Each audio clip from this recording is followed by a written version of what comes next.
Bismillahirrahmanirrahim. Assalamualaikum warahmatullahi wabarakatuh.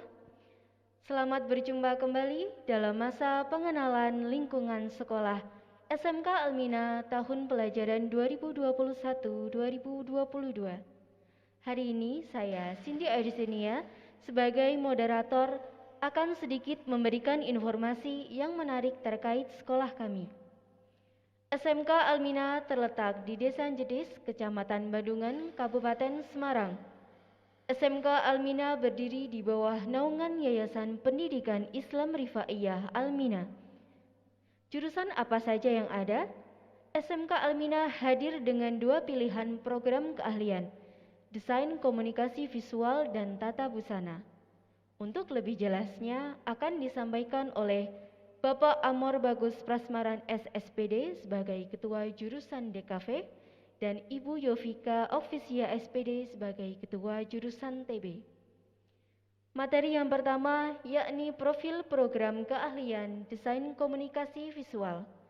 Kepada Bapak Amor Bagus Prasmaran SSPD, saya persilahkan. Assalamualaikum warahmatullahi wabarakatuh. Assalamualaikum warahmatullahi wabarakatuh. Salam sehat dan salam sejahtera dimanapun kalian berada. Pertama-tama saya ucapkan selamat untuk kalian telah menjadi anggota keluarga baru SMK Almina tahun ajaran 2021-2022. Perkenalkan, nama saya Amor Bagus Prasmaran Santoso, yang dimana untuk hari ini selama beberapa menit ke depan akan kami sampaikan mengenai profil jurusan Desain Komunikasi Visual. Oke, untuk mempersingkat waktu, jadi sebelum kita masuk ke materi utama yaitu mengenai profil dasar Desain Komunikasi Visual maupun pengertian dasar Desain Komunikasi Visual, sebelumnya akan kami tampilkan yaitu video pengantar mengenai DKV. Mari kita simak sama-sama.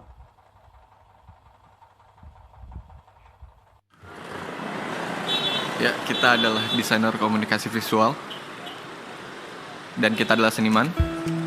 Seni yang kita geluti adalah seni penyampaian pesan secara visual.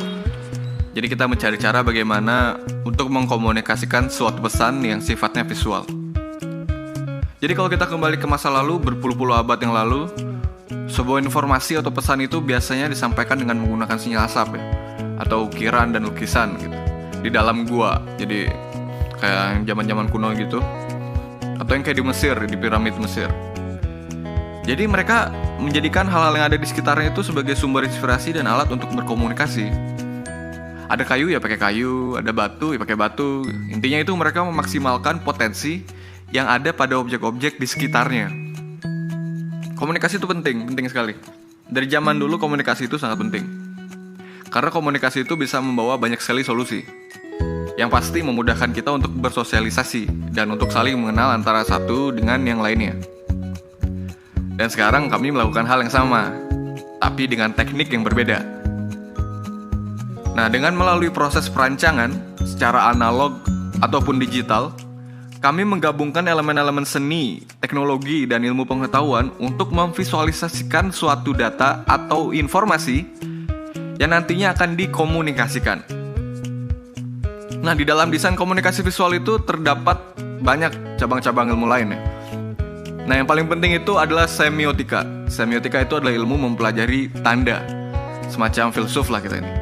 Mikirin bulat itu artinya apa, segitiga itu bisa bermakna apa aja, warna biru itu punya sifat apa aja, itu semacam lah dalam lah.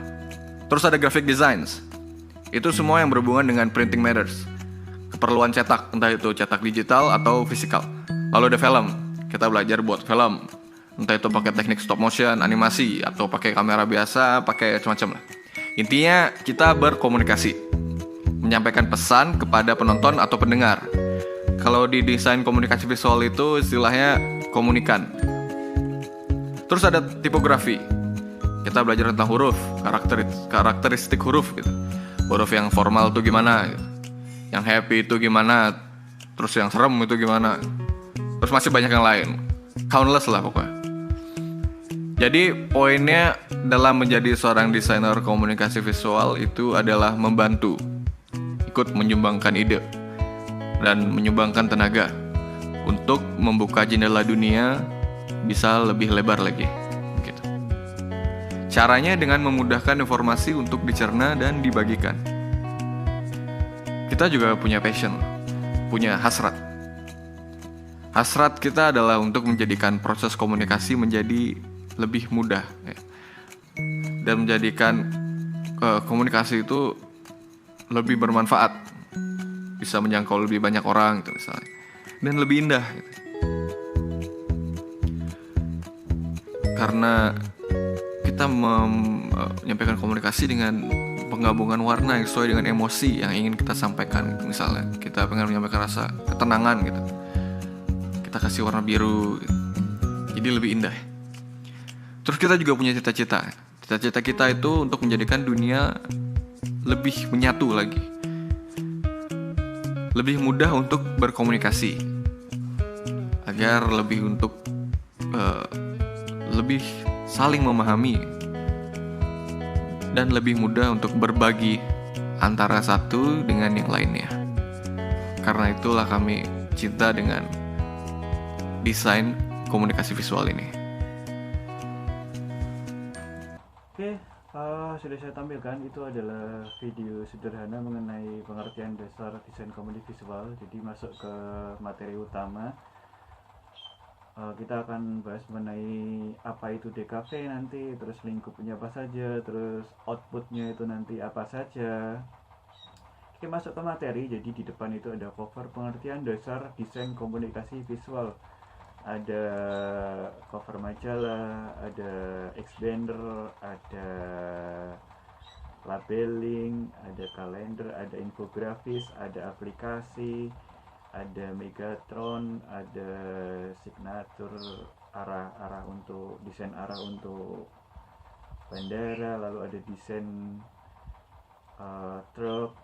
Ini adalah salah satu atau salah banyak dari wujud yang akan kita bikin atau kita pelajari di DKV. Ini adalah wujud produk-produknya.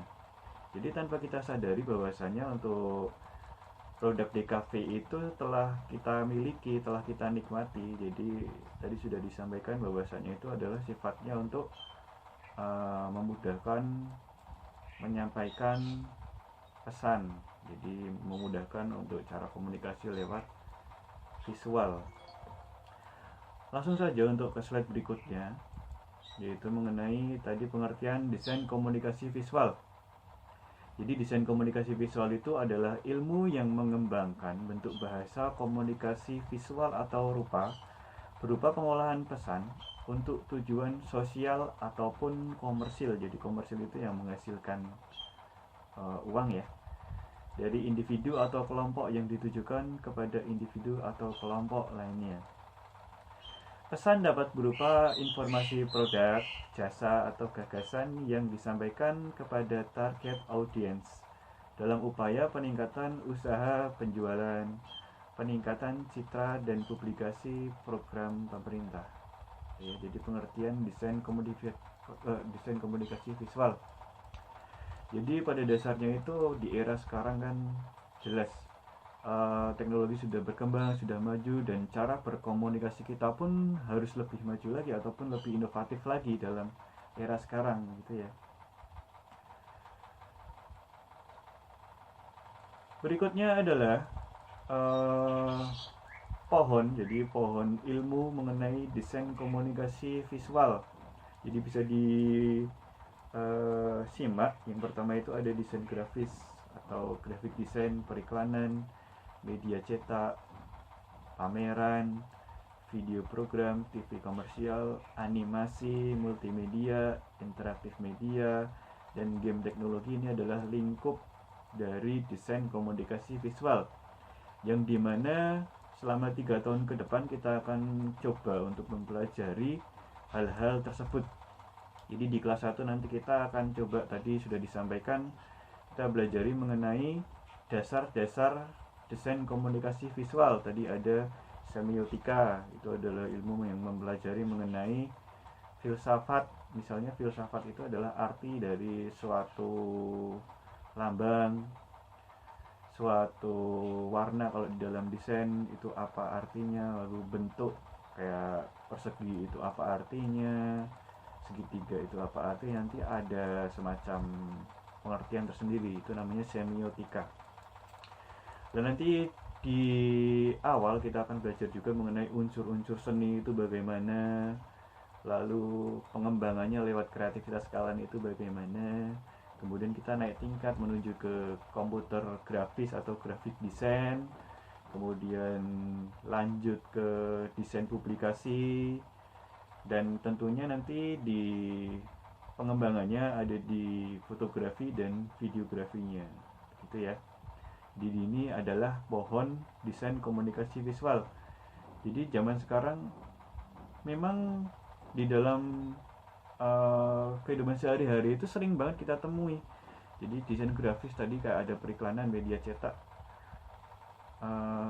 ada interaktif media, itu kok tiap hari mesti kita dijumpai di jalan gitu, kayak ada baliho di jalan, itu ya bikinannya orang desain. Media cetak, jadi koran, layout koran itu adalah yang bikin orang desain. Video program, TV komersial, ataupun sekarang yang YouTube itu, broadcast YouTube. Zaman sekarang yang lagi boomingnya kan YouTube tuh.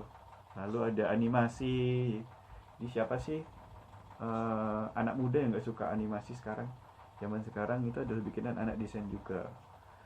Game teknologi ya itu juga, game teknologi kayak Mobile Legend, terus ada PUBG, ada Free Fire, itu bikinan anak desain juga. Tuh. Lanjut ya. Output lulusan desain komunikasi visual. Jadi kalau kita bicara mengenai output lulusan desain komunikasi visual itu sifatnya itu general ya, jadi banyak banget. Maka akan saya sampaikan beberapa yang mungkin sering ditemui atau sering gemari ya.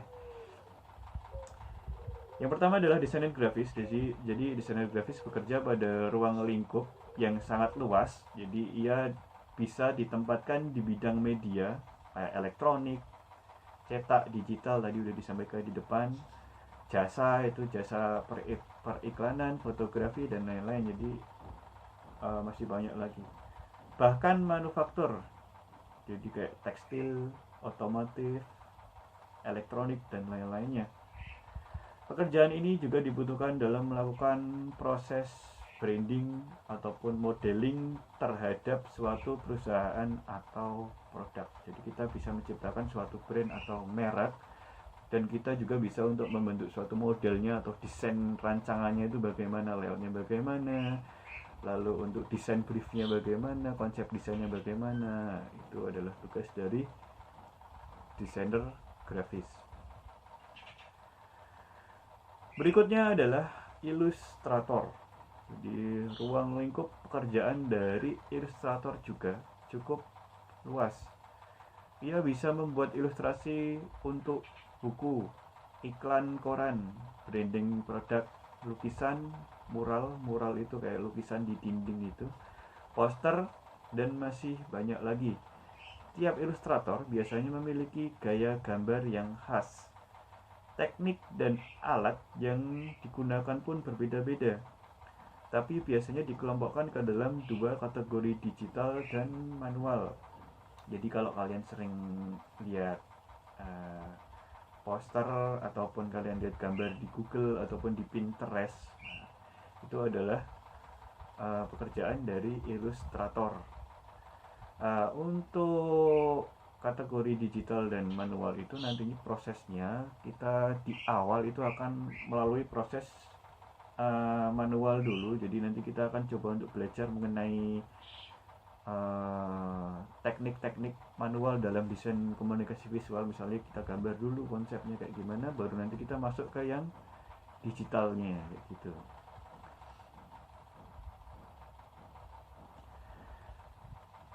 Berikutnya adalah komikus. Jadi yang suka baca webtoon ya, kalau nggak salah webtoon, komik itu disebut dengan komikus penciptanya. Jadi pada dasarnya komik adalah pengembangan dari ilustrasi. Komik sendiri adalah rangkaian gambar yang disusun sedemikian rupa hingga membentuk sebuah cerita. Tahu ya, komik ya yang kotak-kotak itu kan. Terus ada gambarnya, ada ceritanya kayak gimana gitu. Biasanya gambar-gambar tersebut dimasukkan ke dalam beberapa panel atau kotak yang dilengkapi dengan balon teks. Nah, sering banget. Ada yang belum tahu komik? Pasti udah kan ya. Besok kalau belum tahu kita bikin bareng-bareng kayak gitu. Lanjut, ada animator. Jika komik sifatnya statis atau diam, maka animasi sifatnya dinamis atau bergerak. Animator bertugas membuat animasi, yaitu gambar-gambar yang disusun ke dalam beberapa frame yang kemudian ditayangkan secara cepat hingga menimbulkan ilusi seolah-olah gambar tersebut bergerak. Jadi kalau tadi komik statis, ini untuk yang animasi sifatnya adalah dinamis bergerak. Jadi gabungan antara gambar-gambar yang disatukan nanti akan menciptakan suatu pergerakan. Jadi misalnya kayak kalau kalian gambar orang lagi jalan, satu kaki kanan dulu, nanti yang berikutnya lembar pertama pergerakan kaki kanan itu kan agak naik, nanti naik. Jika digabungkan nanti akan menjadi suatu animasi gitu ya.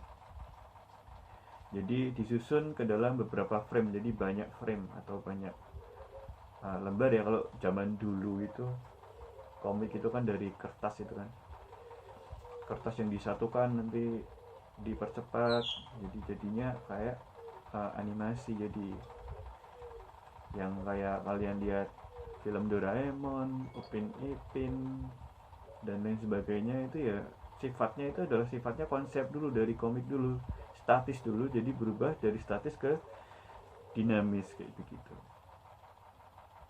Ada yang mau jadi animator? Banyak dong pasti ya. Soalnya animator kan tidak saya pungkiri juga bahwasannya kan dari tingkat remaja sampai saya pun juga masih suka animasi kayak gitu loh. Jadi lingkupnya itu sangat panjang sekali.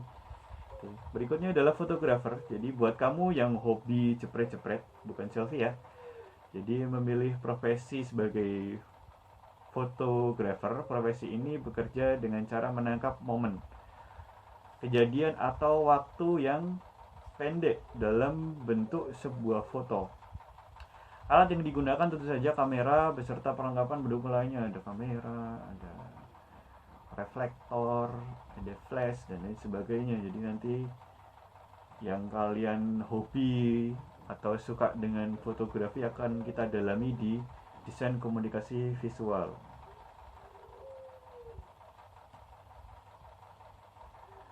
Berikutnya, jadi ada videographer.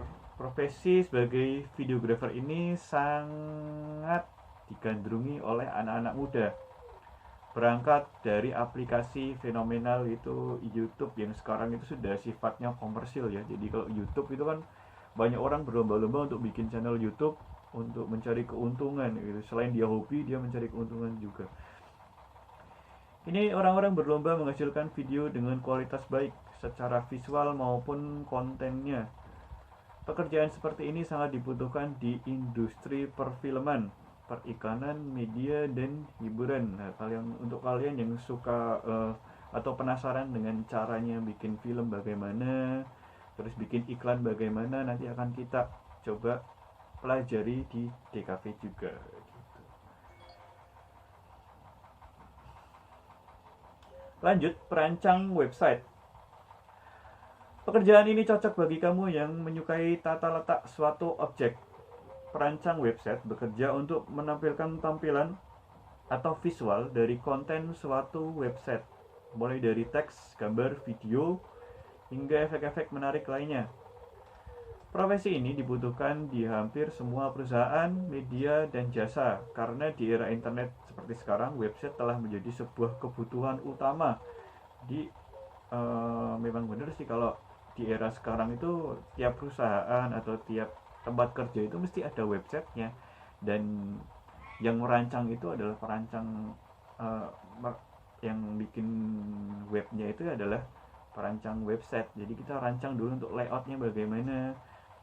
Kayak kalau kalian kemarin sempat daftar di SMK Almin melalui online itu ada wujud websitenya, bentuknya kayak gimana lah, itu bikinan orang desain juga. Makanya di era ini itu untuk perancang website pasti dibutuhkan, pasti, dan masih banyak dicari. Berikutnya adalah pengajar. Jadi pilihan profesi yang terakhir adalah pengajar, baik itu guru maupun dosen. Kalau kamu ingin melanjutkan studi S2, setelah lulus S1 ada baiknya memilih pekerjaan sebagai pengajar di universitas maupun di tingkat SMA dan SMK kayak gitu. Jadi kalau kalian yang suka dalam bidang mengajar atau suka mengajar, bukan mengajar pukul-pukulan ya, jadi mengajari atau suka membagi ilmu kepada orang, ya itu bisa masuk ke pengajar nanti. Tapi untuk mungkin di SMK ini kan kita kan cakupannya nggak langsung luas gitu kan, nanti kalian bisa pelajari lagi di S1 maupun S2 kalau kalian berminat kayak gitu. Oke, jadi itu saja yang bisa saya sampaikan. Untuk kurang lebihnya nanti kita berjumpa secara tatap muka langsung, harapannya di pandemi ini segera selesai, karena saya penasaran banget, pengen ketemu kalian, jadi kita bisa sharing langsung bagaimana di cafe itu bagaimana. Jadi nanti untuk tiap harinya, jadi saya pengampu di cafe, kita akan sering banget ketemu, dan beberapa guru di cafe nanti ada di video perkenalan di awal ya kalau nggak salah ya. Begitu nanti akan kita sering-sering komunikasi kalau kalian masih bingung apa itu DKV. Dan kalau kalian ada pertanyaan atau saran bisa kalian komen di bawah. Jangan lupa di like videonya. Jadi selamat jumpa untuk kalian, terima kasih atas waktunya. Lumayan lama juga ya ini. Sampai bertemu kembali di kesempatan berikutnya. Salam sehat untuk kalian, salam untuk keluarga, dan doa kita semoga cepat bisa bertemu dan kita bisa untuk belajar bersama. Kurang lebihnya mohon maaf. Wassalamualaikum warahmatullahi wabarakatuh. Assalamualaikum warahmatullahi wabarakatuh.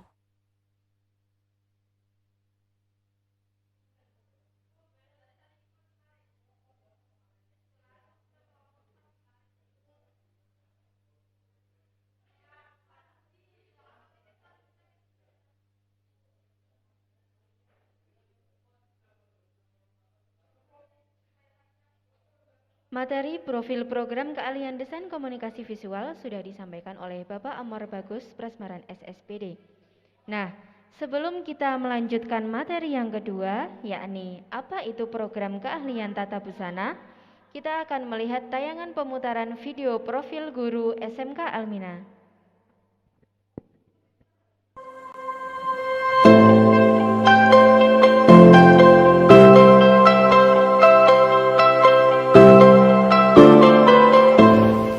Assalamualaikum warahmatullahi wabarakatuh. Perkenalkan, nama saya Nikma Lailatul Qadariyati. Saya Kepala SMK Almina Bandungan. Assalamualaikum warahmatullahi wabarakatuh. Perkenalkan, nama saya Amor Bagus Prasmaran Santoso, bisa dipanggil Amor. Saya mengampu mata pelajaran desain komunikasi visual. Terima kasih. Wassalamualaikum warahmatullahi wabarakatuh. Assalamualaikum warahmatullahi wabarakatuh. Perkenalkan, nama saya Rizky Wijanarko. Saya guru bimbingan konseling di SMK Almina. Alamat rumah saya di Dusun Mulun, Desa Jetis, Kecamatan Bandungan. Terima kasih. Wassalamualaikum warahmatullahi wabarakatuh. Assalamualaikum warahmatullahi wabarakatuh. Perkenalkan, nama saya Priyatama. Di sini saya mengajar di SMK Almina, mengaku bidang mata pelajaran sejarah, PKN, dan budaya. Ya, perkenalkan saya. Assalamualaikum warahmatullahi wabarakatuh. Tepangaken nama kula Cindy Ayu Destinia. Kula ngasta wonten ing SMK Almina ngampu mapel basa Jawi. Matur nuwun. Wassalamualaikum warahmatullahi wabarakatuh. Assalamualaikum warahmatullahi wabarakatuh. My name is Ira Nur Mustafa. You can call me especially in English teacher. Assalamualaikum warahmatullahi wabarakatuh. Assalamualaikum warahmatullahi wabarakatuh. Perkenalkan, nama saya Nurul Jayati. Di SMK Almina, saya mengampu mata pelajaran matematika. Terima kasih. Wassalamualaikum warahmatullahi wabarakatuh. Assalamualaikum warahmatullahi wabarakatuh. Perkenalkan, nama saya Homsatun. Di SMK Almina, saya mengajar mata pelajaran Tata Busana. Wassalamualaikum warahmatullahi wabarakatuh. Assalamualaikum warahmatullahi wabarakatuh. Perkenalkan, nama saya Pak Al Furqon. Saya mengampu PJOK di SMK Almina. Cukup sekian dan terima kasih. Wassalamualaikum warahmatullahi wabarakatuh. Assalamualaikum warahmatullahi wabarakatuh. Perkenalkan, nama saya Sohibul Burhanuddin, biasa dipanggil Udin. Saya di sini sebagai staf tata usaha di Almina, di SMK Almina ini. Ya, terima kasih. Sekian dari saya. Wassalamualaikum warahmatullahi wabarakatuh. Assalamualaikum warahmatullahi wabarakatuh. Perkenalkan, nama saya Ika Khoirul Bariah. Di SMK Almina ini saya sebagai staf tata usaha. Terima kasih. Wassalamualaikum warahmatullahi wabarakatuh. Assalamualaikum warahmatullahi wabarakatuh. Perkenalkan, nama saya Yovika Okvisia, biasa dipanggil Vika. Saya mengampu mata pelajaran produktif tata busana. Wassalamualaikum warahmatullahi wabarakatuh. Assalamualaikum warahmatullahi wabarakatuh. Perkenalkan, nama saya Umi Lailatul Khofifah. Saya mengampu mata pelajaran Pendidikan Agama Islam dan Produk Kreatif di SMK Almina Bandungan. Sekian, terima kasih. Wassalamualaikum warahmatullahi wabarakatuh.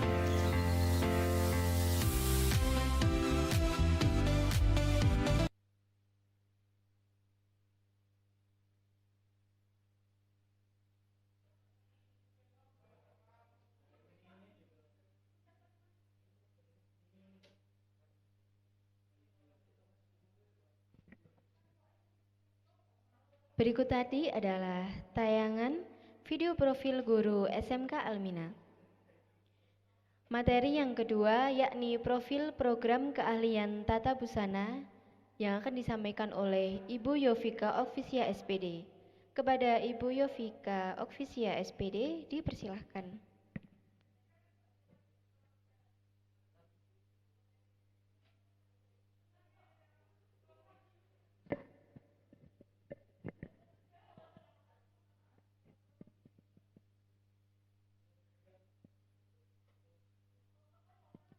Assalamualaikum warahmatullahi wabarakatuh.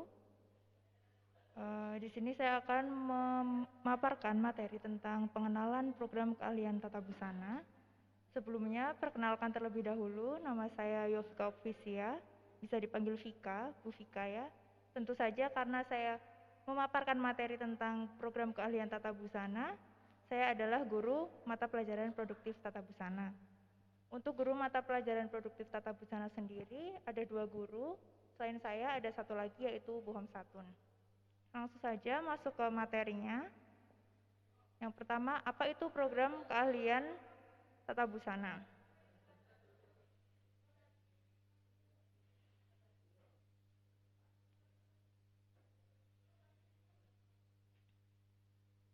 Program keahlian tata busana adalah kompetensi keahlian bidang busana yang mempelajari tentang pembuatan busana, meliputi merancang atau mendesain busana, menjahit busana, menghias busana, juga pengelolaan usaha. Program keahlian tata busana menyiapkan peserta didik agar mampu berkompetisi, memiliki pengetahuan dan keterampilan dalam pembuatan busana, serta memiliki sikap profesional. Jadi, ketika banyak orang berasumsi bahwa ketika busana seperti itu tuh selalu berpikir bahwa busana itu hanya belajar menjahit saja. Seperti kursus yang di luar sana kan banyak, kursus yang 3 bulan itu mereka hanya belajar tentang menjahit busana saja. Tapi untuk SMK kejuruan itu kita akan belajar dari awal produksi, yaitu dari mendesain, menjahit, bahkan sampai pada pengelolaan usaha, penjualan produk seperti itu. Selanjutnya, tujuan program keahlian tata busana di SMK Almina. Yang pertama, mengembangkan peserta didik agar memiliki kepribadian yang tumbuh, tangguh, terampil, mandiri, jujur, beriman, dan bertakwa.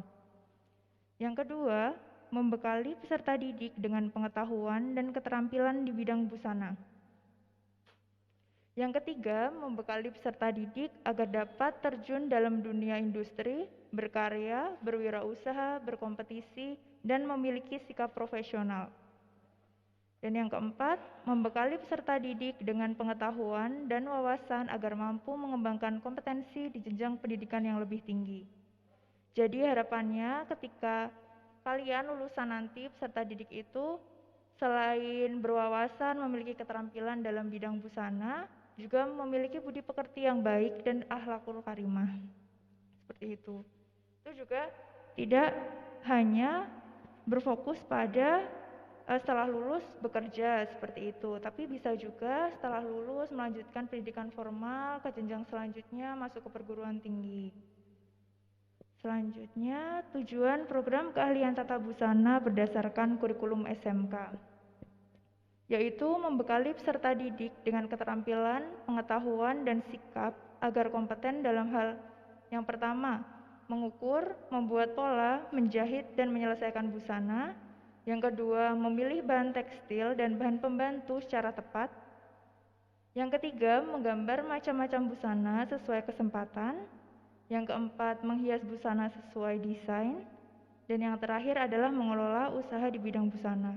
Seperti yang sudah saya sampaikan tadi di awal, kita tidak hanya belajar tentang menjahit saja, tapi dari awal hingga akhir, dari awal produksi busana sampai bahkan penjualan produk itu sendiri. Selanjutnya, mata pelajaran di busana itu, di SMK itu dibagi menjadi 3. Ada mata pelajaran normatif, adaptif, dan produktif. Untuk normatif itu seperti IPA, Bahasa Indonesia, Bahasa Inggris, seperti itu. Untuk adaptif itu ada seni budaya, terus PJOK. Sementara mata pelajaran produktif adalah mata pelajaran kejuruan. Nah, di sini kejuruan tentu saja kejuruan tata busana ini dibagi menjadi 3. Ada C1, C2, dan C3. Untuk C1 ada dasar bidang kejuruan, yang C2 dasar kompetensi kejuruan, C3 kompetensi kejuruan. Nah, mata pelajarannya itu akan ditempuh selama 3 tahun dari kelas 10 sampai dengan kelas 12. Yang pertama ada IPA terapan, pengantar pariwisata atau kepariwisataan. Selanjutnya ada pengetahuan bahan tekstil, teknologi menjahit, dasar pola, dasar desain, simulasi digital, pembuatan hiasan, desain busana, pembuatan pola, busana industri, dan busana custom made. Nah, di sini akan saya review sedikit tentang mata pelajaran itu. Yang pertama ada pengetahuan bahan tekstil tadi. Di sini akan dipelajari sebelum membuat desain itu kita kan harus mengetahui apa saja yang harus diperhatikan ketika membuat suatu busana. Nah, itu adalah menentukan bahan tekstil yang akan digunakan. Jadi di sini akan belajar tentang jenis-jenis serat, bahan utama, bahan pelapis, bahan penunjang, seperti itu. Selanjutnya untuk mata pelajaran dasar pola, di sini akan mempelajari tentang yang pertama adalah menentukan titik tubuh. Nah, menentukan titik tubuh ini dilakukan sebelum mengukur tubuh. Jadi setelah menentukan titik tubuh di paspop, nanti akan mengukur tubuh. Ini biasanya dipraktekkan dengan bergantian dengan teman sekelas seperti itu. Selanjutnya dari dasar pola ini, setelah mengukur kita akan belajar dari ukuran itu dibuatlah menjadi sebuah pola. Nah, pola itu sendiri dibagi menjadi 2. Kita akan belajar pola yang dibuat langsung di atas kain, juga ada pola yang dikerjakan langsung di atas model atau paspop. Nah, untuk membuat pola itu sendiri, pola dasar itu ada pola dasar badan, rok, dan lengan. Nah, itu akan ditempuh pada mata pelajaran di kelas 10. Selanjutnya adalah pola lanjutan atau membuat pola. Ini akan dipelajari di kelas 11. Di sini dari pola dasar tadi akan dirubah, dipecah menjadi pecah pola busana. Ini lebih kompleks lagi seperti membuat kebaya, busana pesta, busana kerja, seperti itu. Untuk mata pelajaran dasar desain, ini di sini akan dipelajari karena walaupun desain busana kita tidak hanya belajar busana saja, tapi juga faktor-faktor pendukung. Misalnya kalau busana itu kan berarti dipakai di tubuh seseorang. Nah, itu berarti kita tetap belajar untuk membuat proporsi tubuh, baik itu proporsi tubuh anak, wanita, maupun pria. Nah, dari situ juga kita harus belajar membuat mata, hidung, telinga, mulut, seperti itu. Jadi tidak hanya membuat busananya saja, tapi juga manusianya, begitu. Selanjutnya adalah dalam dasar desain ini, kita akan menggambar dasar-dasar dari busana, yaitu ada garis leher, kerah, lengan, dan rok. Selanjutnya setelah menempuh mata pelajaran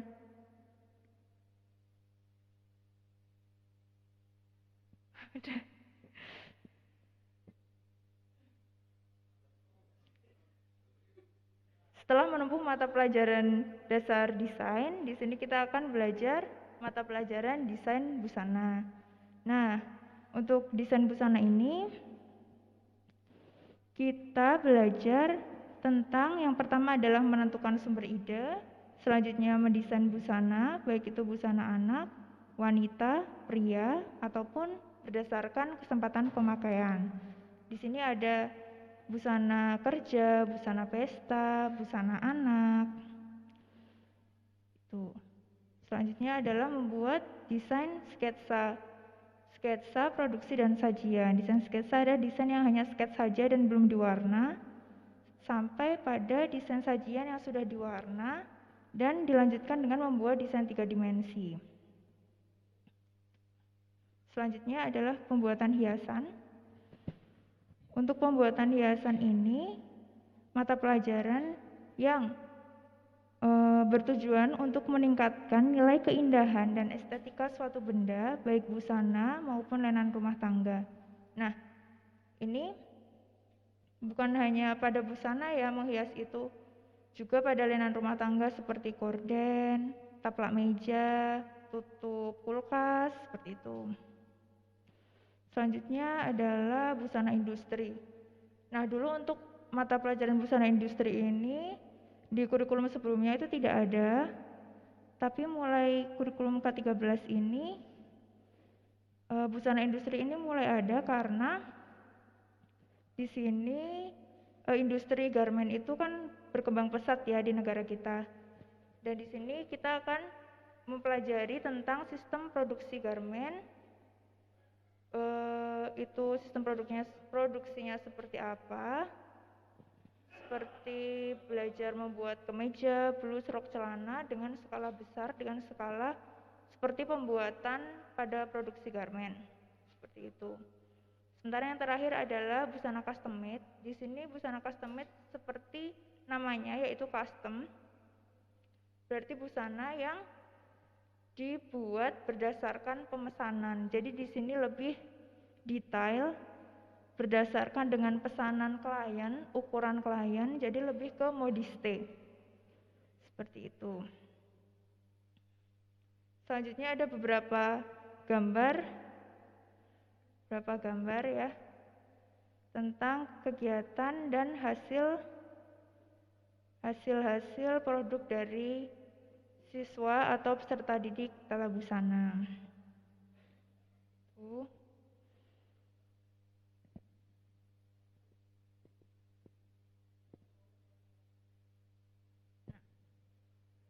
Kegiatan luar kelas program keahlian tata busana. Nah, di sini ada 3 ya, tapi karena terhalang COVID saat ini di masa pandemi, jadi dibatasi atau bahkan ditiadakan untuk kegiatan luar kelas ini. Yang pertama ada kunjungan industri. Kunjungan industri ini kalau ketika kalian SMP itu biasanya disebutnya study tour. Itu melakukan kunjungan ke industri, baik itu garmen, konveksi, butik maupun modiste, ataupun melakukan studi banding ke SMK lain dengan jurusan yang sama seperti itu. Selanjutnya adalah praktik kerja lapangan. Untuk praktik kerja lapangan ini dilaksanakan di kelas 11 selama 2 sampai 3 bulan. Di sini bertujuan agar kalian itu tidak hanya praktek saja, tapi juga harus merasakan seperti apa sih dunia kerja itu, dunia usaha itu seperti apa. Yang terakhir adalah gelar karya. Nah, kegiatan gelar karya ini seperti namanya, gelar karya berarti sebuah pagelaran karya kalian. Nah, ini selain karena busana kan berarti fashion show ya, fashion show busana produk kalian sendiri. Juga di sini nanti ada display dari produk-produk kalian. Itu seperti ketika kalian membuat desain-desain itu, nah itu bisa ditampilkan. Karena mata pelajaran display ini juga masuk ke dalam mata pelajaran desain busana.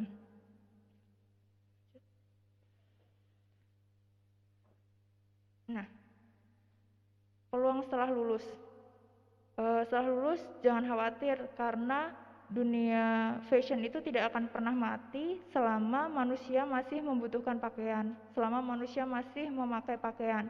Kecuali kalau kalian udah nggak malu untuk keluar, nggak pakai baju kayak gitu, berarti dunia fashion akan berhenti ya. Tapi sepertinya itu tidak mungkin kan, tidak mungkin kalian keluar tanpa busana gitu. Jadi jangan khawatir, selama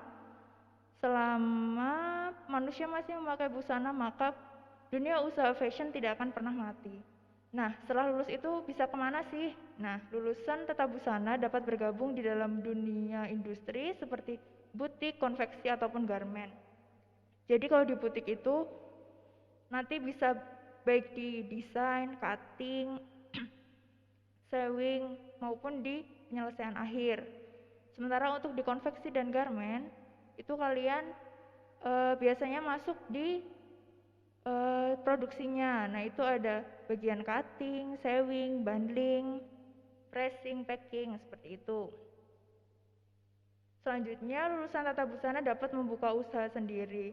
Karena kan kita di SMK juga belajar kewirausahaan. Nah, di sini setelah lulus, selain keluar atau ikut instansi, kalian juga bisa membuka usaha sendiri, membuka brand sendiri. Membuka usaha sendiri ini tidak harus langsung besar ya. Semua bisa berawal bahkan hanya dengan sebuah mesin jahit. Ya, dengan satu mesin jahit kalian bisa menghasilkan pendapatan sendiri. Misal ketika ini kalian PPDB, ini kan ada banyak anak-anak yang akan menjahitkan seragam. Nah, ini adalah peluang usaha untuk kalian, salah satu contoh ya. Selanjutnya, bagi lulusan yang ingin mengembangkan kompetensi melalui pendidikan dapat melanjutkan pendidikan ke perguruan tinggi. Jadi karena kejuruan itu kan memang berfokus pada setelah lulus, kalian nanti bisa langsung siap untuk masuk ke dunia kerja, beradaptasi dalam dunia kerja. Tapi itu juga tidak membatasi kalian untuk setelah lulus kalian melanjutkan ke pendidikan yang lebih tinggi, pendidikan formal. Seperti misal Bu Fika dulu juga masuknya SMK. Tapi setelah lulus ternyata juga nggak langsung kerja, tapi melanjutkan ke pendidikan ke perguruan tinggi, seperti itu. Nah, itu dia materi dari saya. Apabila ada kurang lebihnya saya mohon maaf. Semoga pandemi ini segera berakhir sehingga kita bisa bertemu kembali, bertemu langsung ya, bertatap muka langsung. Demikian dari saya, terima kasih. Wassalamualaikum warahmatullahi wabarakatuh.